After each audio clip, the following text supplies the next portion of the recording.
Bonjour, je suis Alexandre Guiton, je suis enseignant-chercheur à l'ISIMA. Je fais ma recherche dans le domaine des réseaux de capteurs sans fil et mon enseignement, programmation, réseau et sécurité.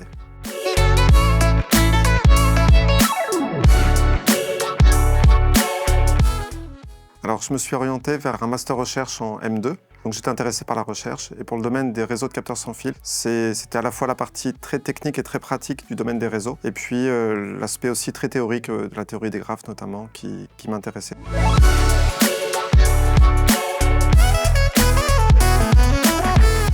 Alors, ça m'a aidé à être beaucoup plus efficace sur mes tâches. J'ai aussi acquis un peu plus de mémoire. J'avais moins de mémoire avant et j'ai eu beaucoup de sujets à mémoriser, donc ça m'a fait gagner aussi à ce niveau-là.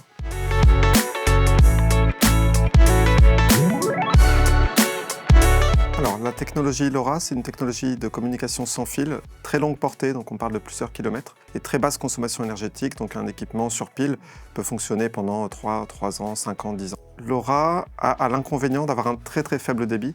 Donc mon but de la recherche, c'est d'essayer d'augmenter le débit pour essayer de communiquer plus.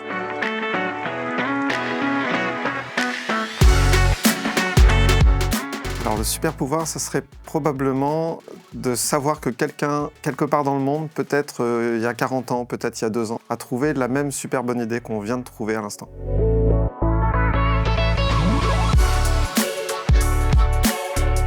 Alors, LoRaWAN est très utilisé dans le monde de l'industrie. C'est le protocole le plus utilisé dans l'Internet des objets. Il a des applications dans tout ce qui est domotique, donc la maison intelligente, le bâtiment intelligent, la surveillance industrielle, la surveillance environnementale. Donc dès qu'on veut faire de la surveillance d'humidité, d'eau, de température, de pression, dans un endroit un peu isolé ou dans une grande ville, c'est un des protocoles qu'on va utiliser.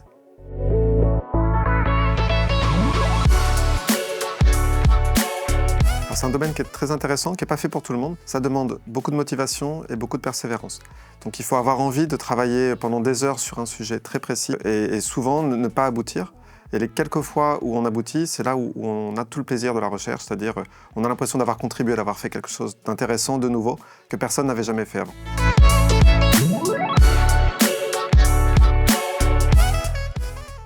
Alors, je pense que je ferai moins, mais mieux, plutôt que de faire beaucoup, mais de manière un peu moyenne.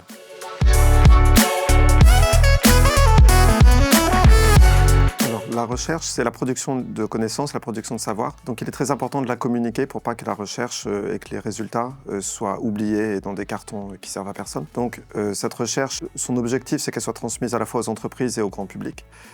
Ça passe notamment par les élèves ingénieurs ISIMA qui vont être les futurs cadres de demain, travailler dans le domaine de l'informatique et puis intégrer ces innovations récentes dans leur travail quotidien dans le futur.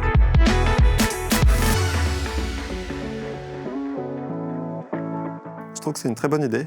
Ça manquait même à l'ISIMA. C'est très important que les élèves qui sont formés et qui ont un diplôme d'ingénieur et qui sont formés aux nouvelles technologies puissent envisager de faire un parcours recherche dans des conditions sereines. Donc pour faire ce parcours recherche, il faut connaître la recherche le plus tôt possible pour savoir si ça nous plaît ou pas. Et puis ensuite, il faut développer des compétences supplémentaires par rapport à celles qu'on apprend pour être ingénieur, autour de la technicité, de l'expertise sur certains points. Donc voilà, les étudiants ont besoin d'acquérir ces compétences supplémentaires et c'est important de le faire assez tôt.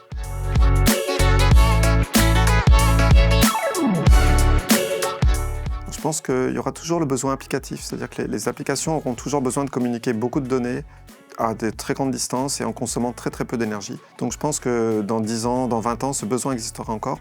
Les protocoles auront changé, probablement, ils transmettront encore plus loin, plus vite, ils transmettront mieux, mais il y aura encore une recherche pour essayer justement d'améliorer la portée, le débit, réduire le taux de perte, etc.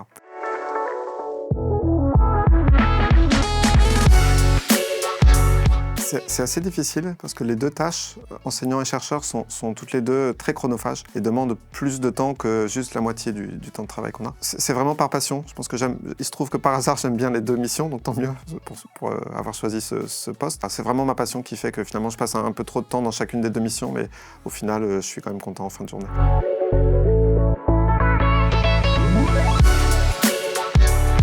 Je travaille actuellement avec une collègue japonaise et une collègue française sur l'optimisation de l'allocation des démodulateurs, donc de composants radio, dans les passerelles LoRaWAN. Donc c'est comment faire en sorte que quand des messages arrivent, ils soient traités indépendamment. Et je trouve ça intéressant parce qu'on étudie le côté pratique, donc comment c'est fait dans les vraies passerelles existantes, et puis le côté théorique, c'est-à-dire on trouve des algorithmes qui ne sont pas améliorables, qui sont optimaux, c'est-à-dire que personne, même dans le futur, ne pourra améliorer. Ce double aspect est intéressant.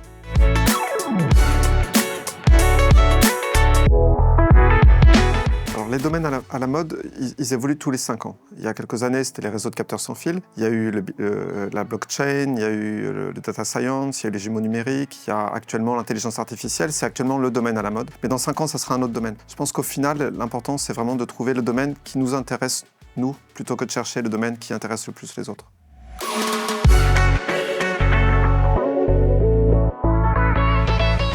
Merci beaucoup. Donc n'hésitez pas à nous rejoindre soit à l'ESIMA pour faire vos études avec nous, soit à continuer en recherche, par exemple dans le domaine des réseaux de capteurs sans fil et de LoRa.